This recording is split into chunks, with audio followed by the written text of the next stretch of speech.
Hello and welcome back. In addition to me being a challenge fan, I am also a big sports fan, and one aspect in sports that I love is the underdog. So I thought it would be really fun to handpick a few elimination moments where somebody was voted in or targeted because they were looked at as a major underdog, but somehow came out victorious. And I feel like there's no better place to start than with the most recent season, Season 41, Vets and New Threats, where you have Rogan versus Justin. You had Rogan, a challenge champion, being sent into the first elimination of the season, and he wanted to give himself the best opportunity to win and stay in the game, so he lobbied for everyone to vote in Justin. Justin is a rookie, and his original show is Netflix's Cheer, a TV show all about the competitive cheerleading realm. So given that Justin was a rookie, not as muscular, and was a male cheerleader, Rogan thought that he was going to be an easy challenge win. But unfortunately for Rogan, he had to face off against Justin in inertia, which wasn't just how strong you were, but you also had to know something about physics. And too bad for Rogan, he knows nothing about physics. In the elimination, Rogan would flounder, as Justin not only won, but dominated Rogan, and proving that he should not be underrated. Another challenge champion who lost to a rookie was CT versus J in Season 35 Total Madness. The format to Total Madness required everyone to at least have a red skull to be eligible to run TJ's final. To get a red skull, you had to win an elimination. It was early on into the season when J was voted into the elimination for a second time. CT then volunteered himself to go in against the rookie J, given that he was a rookie, but also because of the elimination game Take Shelter. Take Shelter was like a variant of Not So Fast, an elimination that CT was an expert at, so given the layout of this elimination and the elimination matchup, CT liked his chances of getting the win. However, all the competitors were shocked when Jay not only opened the door to his shelter first, but he was able to run inside and hit the button, getting the win over a multi-time challenge champion, CT. You know, this was one of my dreams. Yeah.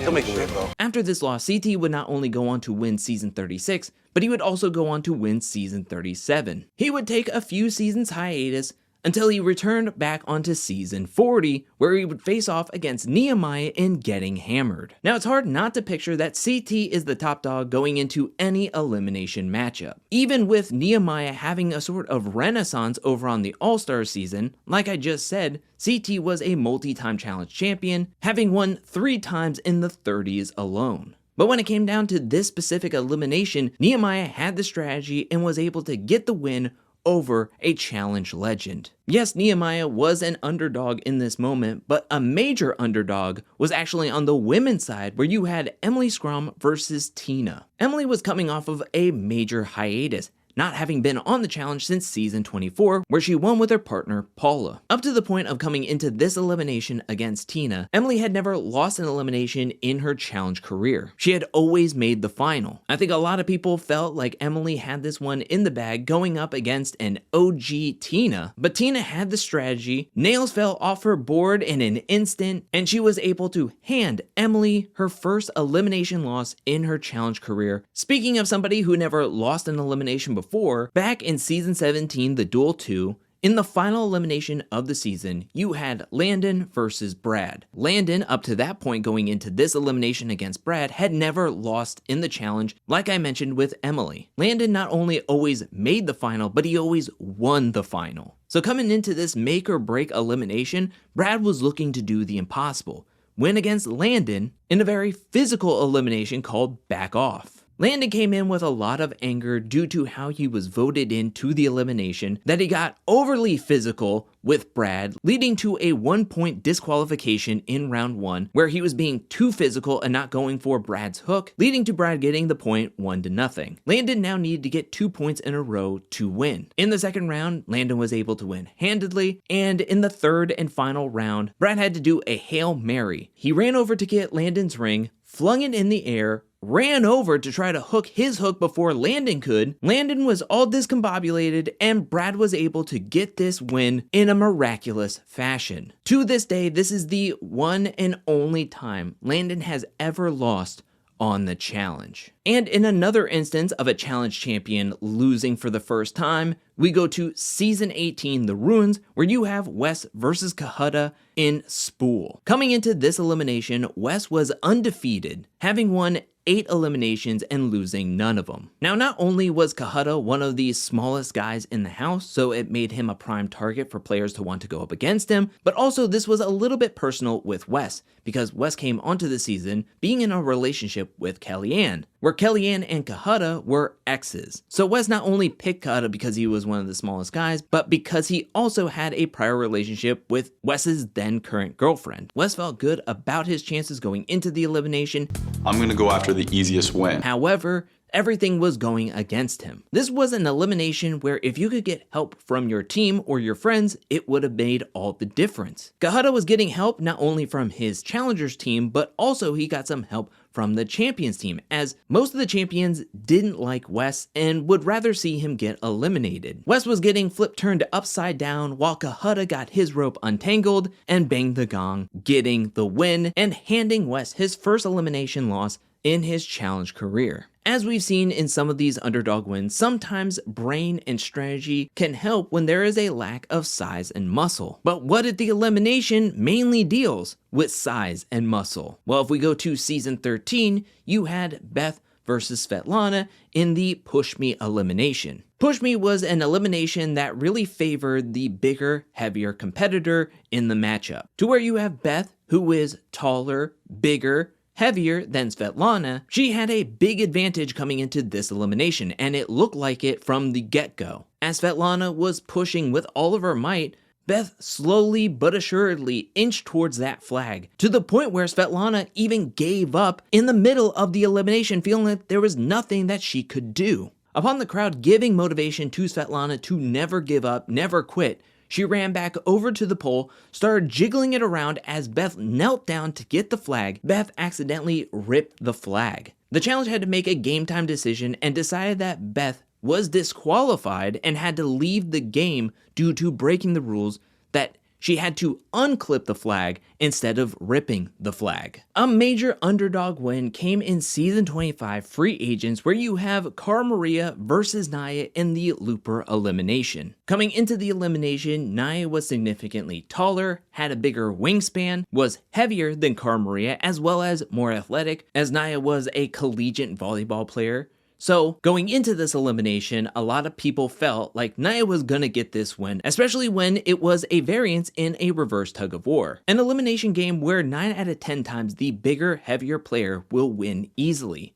However, in the Looper elimination, there were these poles that the players had to go around that would greatly balance out the weight and height difference. TJ blew the horn, Nehemiah and Cara Maria ran around the poles, hunkered down for over 75 minutes, both being in excruciating pain. Neither of them were giving up any ground.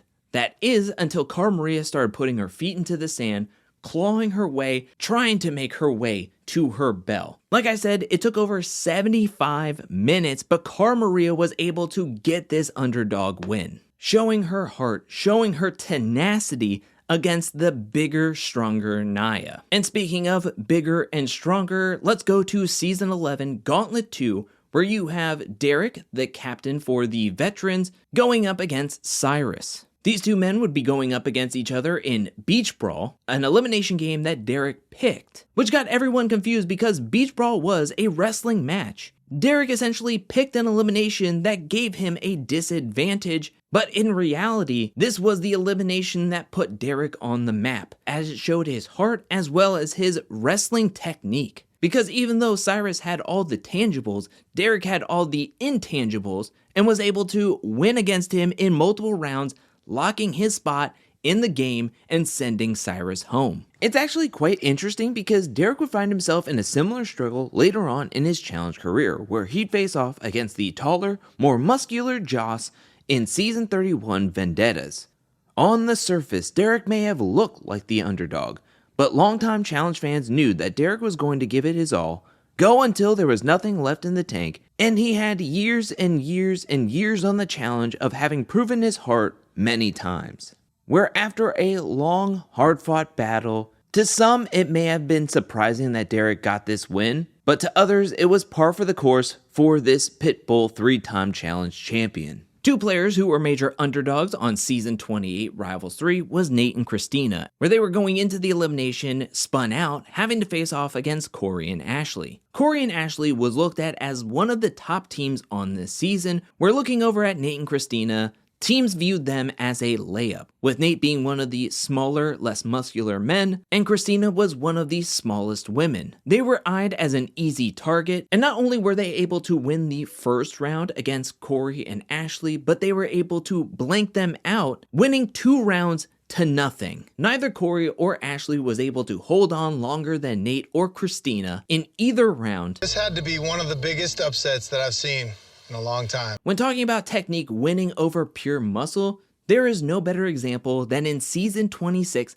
Hammer It Home with Jordan and Sarah versus Jonna and Zach. The Hammer It Home elimination had a steel beam on a track where the players were going to have to use a sledgehammer to hit the beam from one side to another. I think there was a lot of question by the competitors on how well Jordan was going to be able to do swinging this sledgehammer. But when it comes to swinging a sledgehammer, it's all about technique over muscle. Zach was choking up on the hammer next to the head, where his taps weren't moving the rail efficiently, whereas Jordan knew how to swing the hammer given that he's worked in construction, and with the proper swing, that steel beam sailed. Jonna kept up with Sarah. It was nearly neck and neck to the end, locking in the win for Jordan and Sarah. And speaking of Sarah, the first and ever underdog in challenge history was Sarah Greyson in every single elimination she went into in season 7, The Gauntlet. Sarah was targeted by her team, feeling like she wasn't going to be good at all, and they wanted her to be eliminated sooner rather than later. So they sent her into the first elimination against David,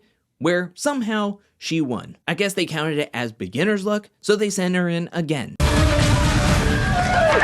Okay, yeah, but what about a third time? Fourth time? Sarah Greyson would go on to win 5 eliminations, proving that even though she was looked as a major underdog, that she was nobody to mess with, and she won 5 eliminations over the course of the season, locking in her ticket to the final and winning with her Road Rules team. Sarah Greyson's 5 elimination wins on season 7 ties a challenge record that still stands today as the most elimination wins in a single season for a competitor. But that is it for this video on challenge underdog wins. What'd you think about this video? Let me know down in the comment section below. Which underdog win from this video is your favorite, as well as I know I didn't mention every single underdog win in challenge history. So if there's an elimination that you deem is an underdog win that I did not mention in this video, but it came to your mind while you were watching this video, please let me know down in the comment section below. I want to hear what you have to say. And now I want to give a special shout out thank you to everyone who supports me over at patreon.com/angelcakevids.